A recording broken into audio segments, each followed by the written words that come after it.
मोदी जी, आप हिंदुस्तान की उन बेटियों से क्या कहिएगा जिनके सिंदूर को उजाड़ने वाला आज आपके दोस्त डोनाल्ड ट्रंप के घर में बैठकर दावत उड़ाने जा रहा है?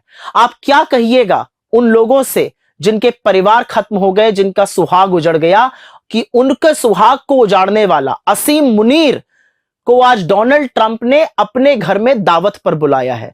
वो मुर्ग मुसल्लम उड़ाएगा और जो आतंक उसने फैलाया उसमें हमारे लोगों की शहादत हुई।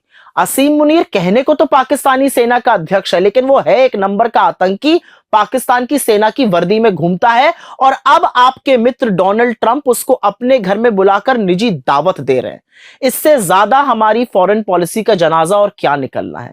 असलियत यह है कि असीम मुनीर भारत का वो दुश्मन है जो हमारे खिलाफ जहर उगलता है, हमारे खिलाफ नफरत फैलाता है, और उसकी नफरत का नतीजा है कि पहलगाम में आतंकी घुसकर आए और हमारे 28 निर्दोष लोगों की निर्मम हत्या करके चले गए। असीम मुनीर वो है जिसकी वजह से हमारे 16 मासूम बच्चे और लोग पुंछ में शहीद हुए, लेकिन आप इसको रोक नहीं पाए। यह है आपकी फॉरेन पॉलिसी कि पाकिस्तान का राष्ट्राध्यक्ष तो छोड़ो, जिसके साथ आपका नाम लेकर मिलाकर आजकल बोला जा रहा है, आप पाकिस्तान के आर्मी के चीफ को, एक नंबर 1 आतंकी असीम मुनीर को, जो आतंक को शरण देता है, उनको पनाह देता है, उसको नहीं रोक पा रहे हैं। आपके दोस्त डोनाल्ड ट्रंप के साथ बैठकर आज वो मुर्ग मुसल्लम की दावत उड़ा रहा है। थोड़ी देर पहले पता चला कि आपकी डोनाल्ड ट्रंप से फोन पर बात हुई है, थोड़ी शर्म आई, आपसे फोन पे बतिया रहे हैं, असीम मुनीर को अपने घर बुलाकर दावत उड़वा रहे हैं। खैर, आपके लोगों ने बताया कि आपने उनको 2 टूक सुना दी, खरी खोटी सुना दी। अच्छा किया मोदी जी, बस यही बात आप पूरे दमखम के साथ इस देश के सामने बोलिए।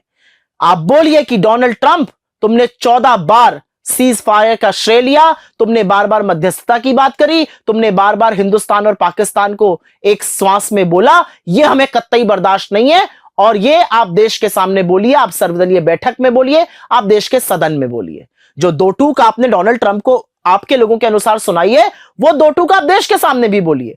देश के सामने आप ट्रंप का नाम ही नहीं ले रहे हैं। ट्रंप 14 बार सीज फायर का क्रेडिट लेते जा रहे हैं। देश के सामने आप चीन का नाम नहीं लेते हैं। देश के सामने आप कहते हैं कोई घुसा हुआ नहीं है। यह नहीं चलेगा मोदी जी।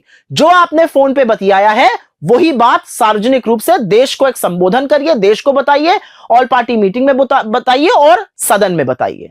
और मोदी जी, मुझे एक बात में तो आपसे संवेदना है और इस बात का दुख है कि आप G7 गए, इतनी देर से इनवाइट आया, वो दया के स्वरूप एक इनवाइट भी आया, आप लपके हुए खैर पहुंच गए, डोनाल्ड ट्रंप वहां नहीं मिले, वो पहले ही जा चुके थे, उनको तो असीम मुनीर की दावत करनी थी आज, वो आपसे मिलने के लिए नहीं रुके।